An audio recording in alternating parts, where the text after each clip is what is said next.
Okay, so this is Adriana in Long Beach, California, and this is going to be a little bit deeper dive into the history of African Americans and specifically housing in Long Beach, California. And the title, there's a little bit of reflection here, Long Beach, California's History of Thwarting Black Homeownership, because that is basically the history. So I am going to get into it, and if you go into the description, you will see a link to a Google Docs folder where I have PDFs of all the articles that I used to do not just this video, but the series of the playlist that it's in. And if you go down to the bottom of the playlist, you will see a credits video where I highlight some of the specific documents that I think might interest you to read for yourself. Do not take anything I'm saying in this video or this series. Be skeptical, please. I provide the documentation for you to read it yourself because I want you to read it. I want you to do a deeper dive into this history. So, okay, let's get started. This is my old church, Christ Second Baptist Church. This is the original building. It's big, much larger now. On 10th, and when they first moved to 10th, white people complained and tried to thwart the church from being built there because they said they didn't want their high school children to have to walk past a colored settlement area in order to get to school. Yeah.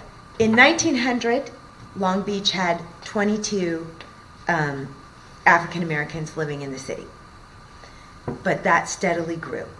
And the early 1900s is basically a story about white people in Long Beach trying to set up obstacles to keep black people in Long Beach from owning or renting property. So, complaints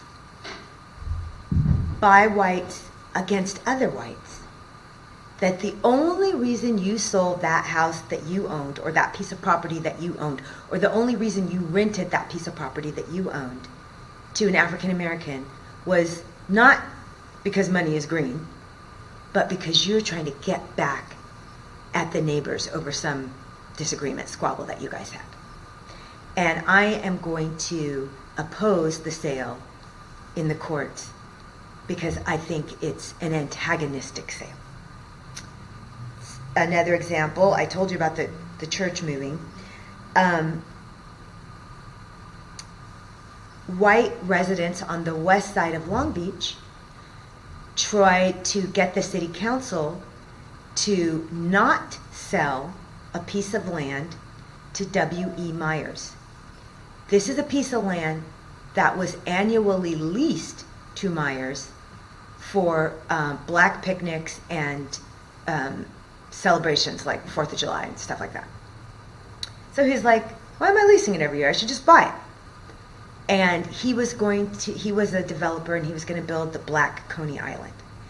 And people in West Long Beach, A, didn't want to see any black developer get anything, but B, were afraid that he would actually subdivide it and make it into housing for black people, and they didn't want that. So they went to the city council to petition that the land not be sold to him simply because he was going to use it for black people.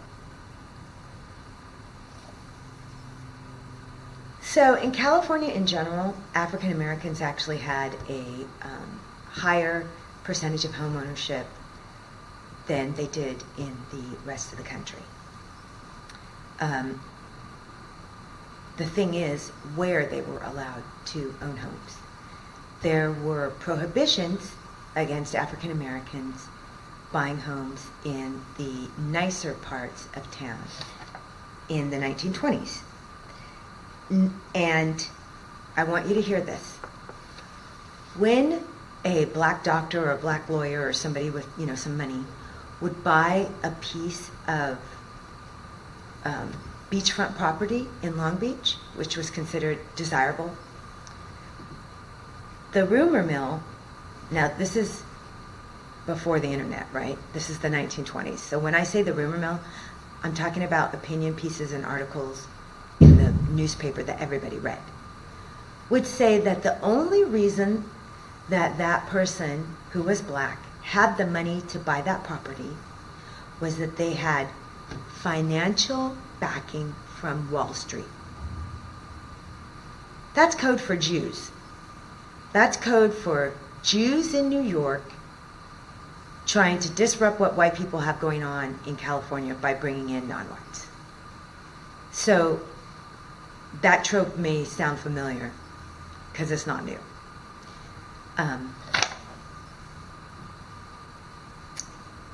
The resistance to black home ownership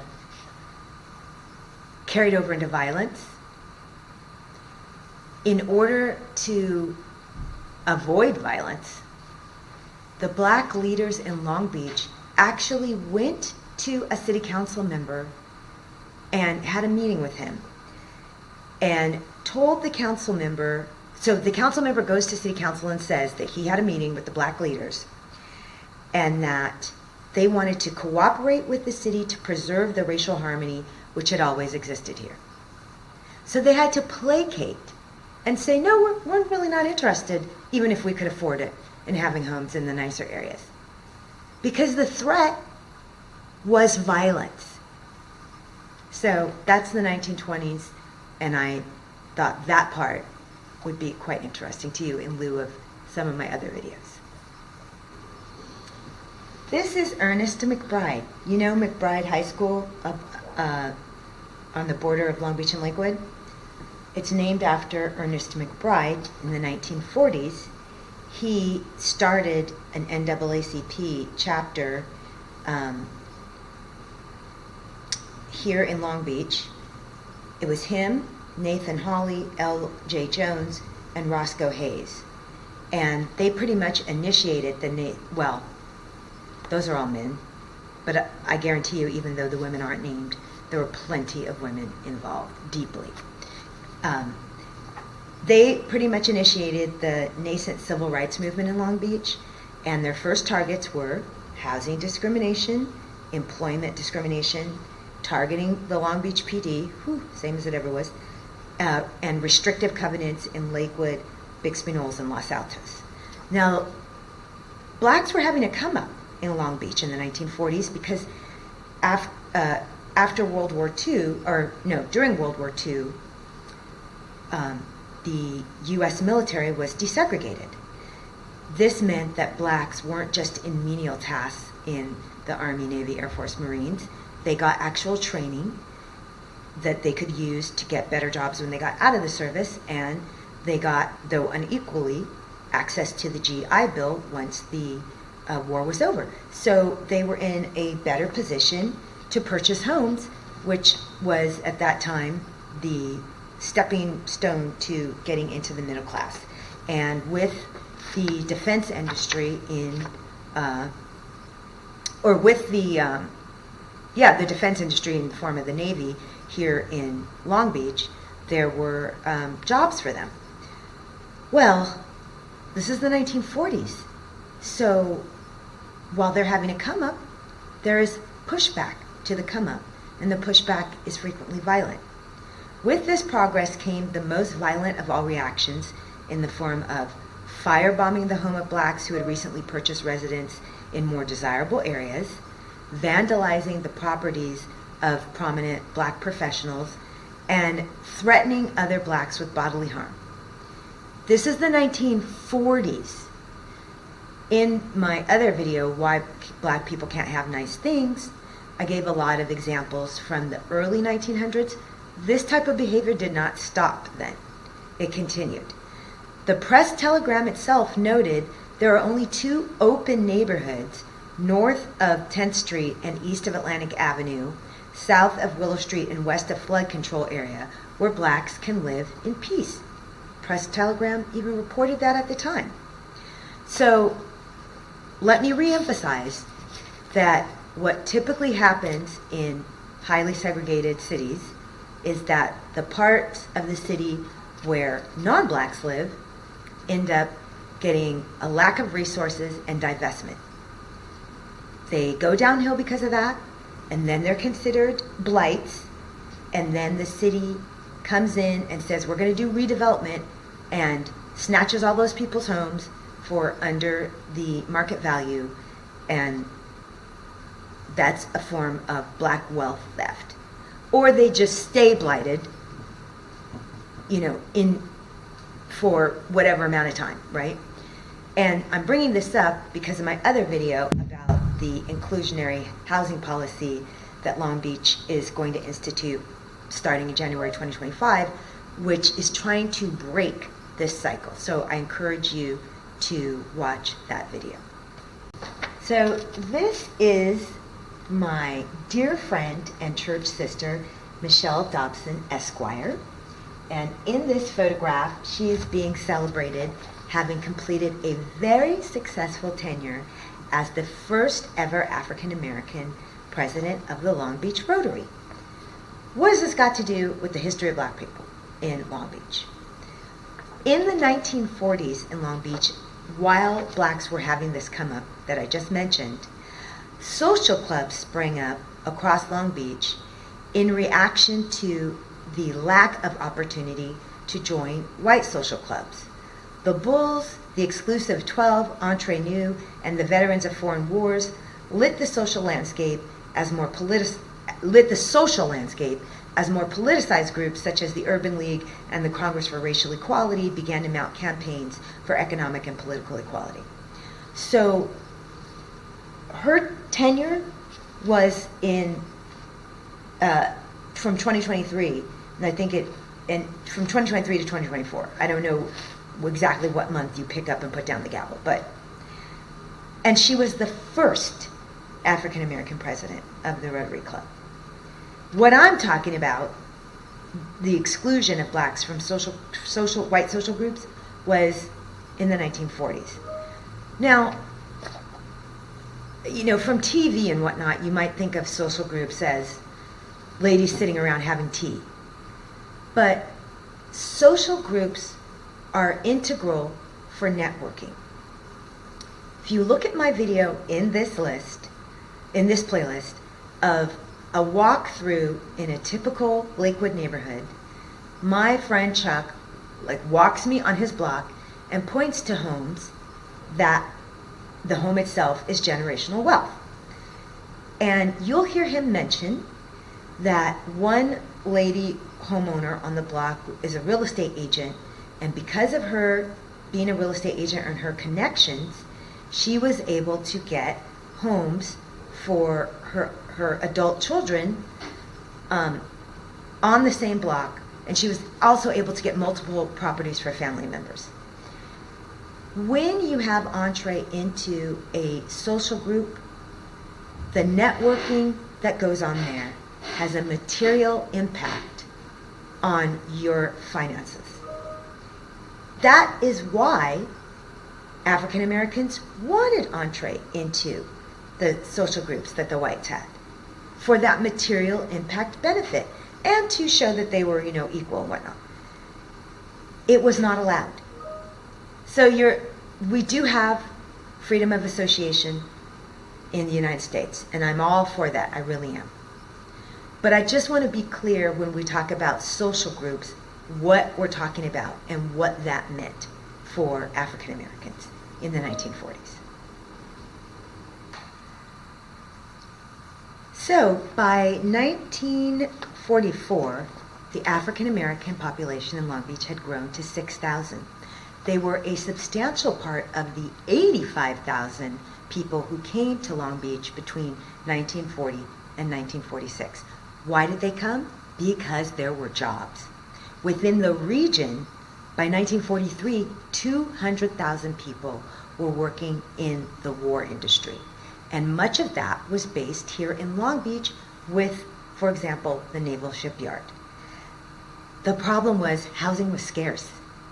And this was actually having a negative impact on the war effort. Because so many people worked in Long Beach in the war effort, but lived far away, it was leading to high absenteeism, it was leading to high turnover and lower quality of life. In 1938, the County of Los Angeles and the City of Long Beach both formed their housing authorities, and the Long Beach Housing Authority got straight to work. They developed plans for the Carmelito Housing Project. The very first affordable housing complex in California was right here in Long Beach.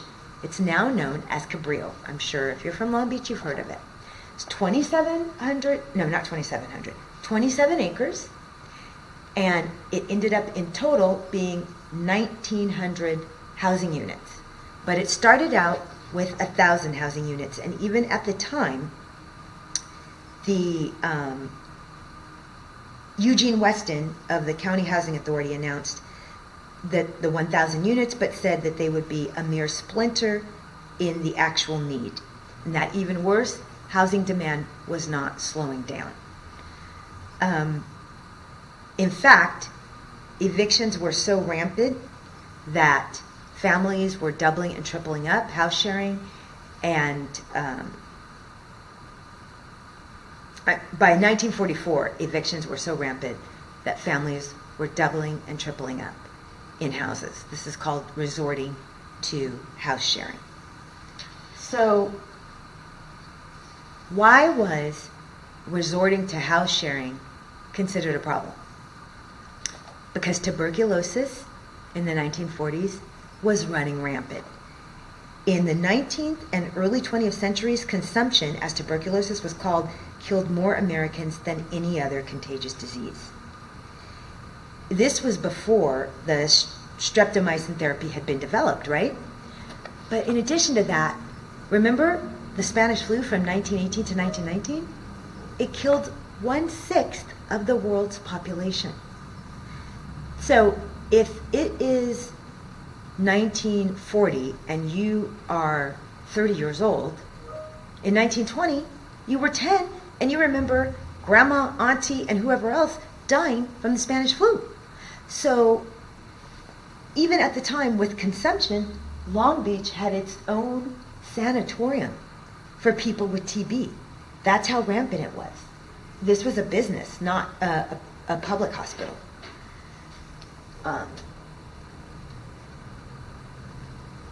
So I also want to so not having enough housing was considered a public health threat. TB was rampant and people remembered the Spanish flu. I want to point out that in the 1940s, the government's answer to people not having enough housing was for the government to actually build housing. What a concept! It's one that a lot of European cities have stuck with. Social housing is still a thing in Europe. The USA kind of dropped it. If you want my answer to why the USA pretty much abandoned social housing, I would suggest looking up a paper called Who is Called by the Dog Whistle? Experimental Evidence that Racial Resentment and Political Ideology Conditioned Responses to Racially Encoded Messages. And it's by Robert Willer and Rachel Wetz. This is a poster about social housing in Europe. The basic thesis of the paper is that when whites were made to believe by right-wing media that the people benefiting the most from welfare policies were non-whites, their support for welfare policies went like that. Don't take my word for it, read the paper. But I think that is why we gave up on social housing.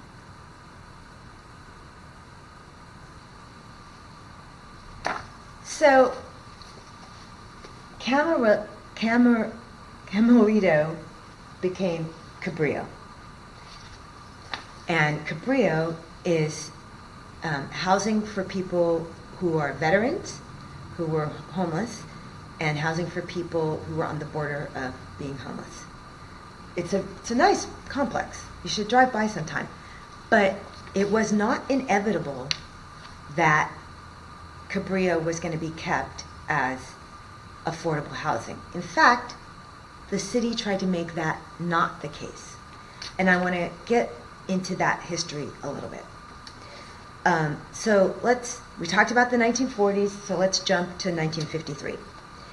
In 1953, the city of Long Beach wanted to mow down the complex. And Miss J. Garland, then president of the Long Beach chapter of the National Association for the Advancement of Colored People, stood before the Long Beach City Council to defend the need for public housing. Representing tenants of the Cabrillo housing project in an increasingly black neighborhood of West Long Beach, the council had decided weeks before to eliminate substandard housing in the development and thereby displace most black folk from the much needed affordable housing.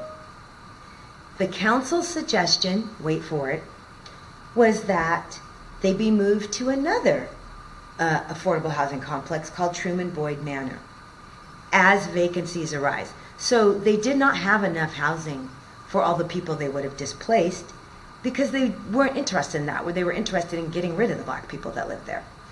And Miss Garland called them out on that and said that there was already a waiting list of 800 families for Truman Boyd. Plus that, Truman Boyd is actually only temporary housing. It's not permanent affordable housing. So, 1953,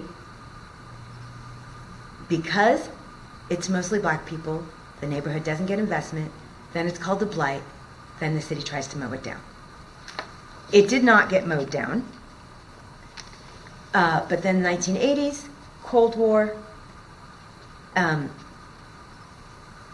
it gets used as housing for soldiers who, were fighting the Cold War, the defense industry, all that.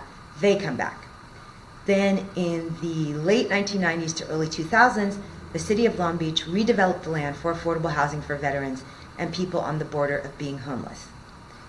But this was after a protracted fight with nonprofit organizations because what the city really wanted to do was make it an entertainment center or make it a technology hub.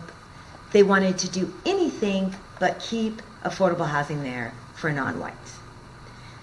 There is a really good paper that I'm going to link to in the description for this video that goes over that protracted fight that the city of Long Beach had with nonprofits regarding what was going to happen to the Cabrillo housing complex. It's actually not that long of a paper. I really encourage you to read it. It's a deep dive and it is very informative. But basically, from 53 to the early 1990s, the city tried to get rid of non-whites who were living in affordable housing. Non-whites who were living in affordable housing. So now I want to step out of specific Long Beach history and step into state history for a moment because some political things happen at the state level that have great relevance. So it's 1957 now, and housing discrimination is rampant still. And at the federal level, a administrator in the Federal Housing Administration named Frank Holm speaks up and says, this racial discrimination in housing is wrong and the federal government should ban it. He gets fired. So in response to that firing, which caused, outrage in the African American community, and in the progressive community, as you can imagine, the very first African American assembly member from Northern California, named Rumford, William Byron Rumford, introduces a piece of state legislation called the UNRRA Civil Rights Act. All persons within the jurisdiction of the state are free and equal and entitled to the full and equal accommodation, advantages, facilities, and privileges or services in all business establishments of any kind whatsoever. So, as written, that piece of legislation would have opened up 3 million 779,000 homes to potential buyers of color or renters of color. I say as written. The legislation did pass, even with a lot of Republican opposition. But the Republicans sprinkled all these amendments on it. So even though it passed, by the time it was passed, that number went from 3,779,000 to 950,000. So what does that mean? If you have a single family home, you could still say, I don't want to sell it to you, Jew. I don't want to sell it to you, black person.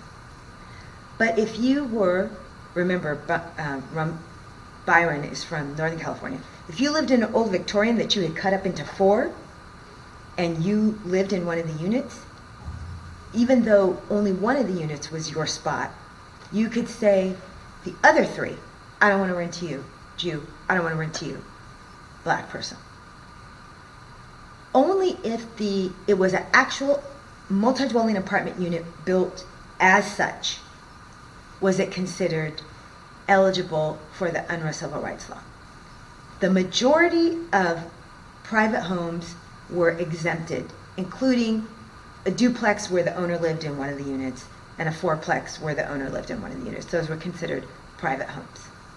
So the Republicans gutted it so that the eligible number of units went from 3,779,000 to 950,000. In response, the state legislature in '63 passed the Rumford Fair Housing Act. This was even more expansive. The Rumford Fair Housing Act prohibited discrimination in the state or in the sale of rental or housing based on race, color, religion, sex, marital status, national origin, physical handicap, or ancestry. And white people had a response to that too.